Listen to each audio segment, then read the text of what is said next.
বন্ধুরা হিঁচড় তরকারি করব, তো হাতে সরষের তেল মেখে নিয়েছি, লবণ হলুদ দিয়ে দিয়েছি। হিঁচড়টাকে ভালো করে কেটে ওতে দিব। তো ভালো লাগলে লাইক কমেন্ট শেয়ার করবেন। আমি বহুত দিন ধরে অসুস্থ ছিলাম বন্ধুরা, তোমাদের কাছে ঠিক মতন ভিডিও দিতে পারিনি, তো আজও একটু সুস্থ হয়েছি। আজ আমাদের বাড়িতে এই গিমা তিতা শাকের আলু দিয়ে ভাজা হবে, হিঁচড়ের তরকারি হবে আর মাছের টক হবে। তো বন্ধুরা তোমরা সবাই চলে এসো, হিঁচড়টাকে কাটবো। এখন তেলটা মেখে নিয়েছি ভালো করে, এই আলু টালু কাটবো। তো তোমরা দেখতে থাকো বন্ধুরা। দেখুন বন্ধুরা, আঠা লেগে যাচ্ছে হাতে, তো আলতো আলতো করে কাটছি, আস্তে আস্তে করে দেখতে থাকো। হিঁচড়ের তরকারি হবে আজ, একটা বড় সড়ো কথা। মাংস হচ্ছে আমাদের বাড়িতে, তো ওরা চলে এসো।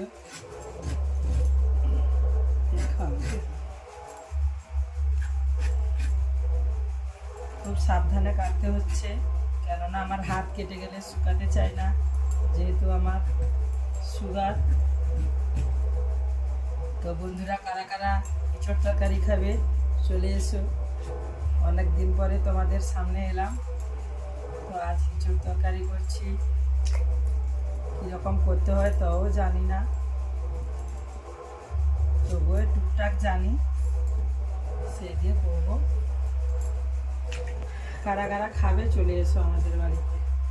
হিঁচড় ঠিকঠাক কাটতে পারছি তো বন্ধুরা? দেখো, তোমরা একটু কমেন্টে বলো হিঁচড় কীরকম কাটতে হয়, জানি না। বন্ধুরা একটু বলবে। এত বড় হিঁচড় দেখো, ছোট ছোট, পুষ্টি বেশি হয়নি, ছোট। এই হিঁচড়টাই খেতে ভালো লাগে। দেখা, দেখুন বন্ধুরা কাটা শেষ হয়ে গেছে। আলু হিঁচড় সবই ভালো করে ছোট ছোট করে কেটে নিয়েছি। এরপরে রান্নাটা করব। কাটাটা ঠিকঠাক তো জানি না, এই শক্তগুলা থাকে কিনা জানি না। বন্ধুরা কমেন্ট করে একটু বলো, হিঁচড়টা ঠিকঠাক তো কাটতে জানি না, ঠিকঠাক হয়েছে কিনা। তো তোমরা সবাই তাড়াতাড়ি চলে এসো বন্ধুরা। আমের টক করবো মাছ দিয়ে, ডিমা শাক ভাজা হবে আলু দিয়ে।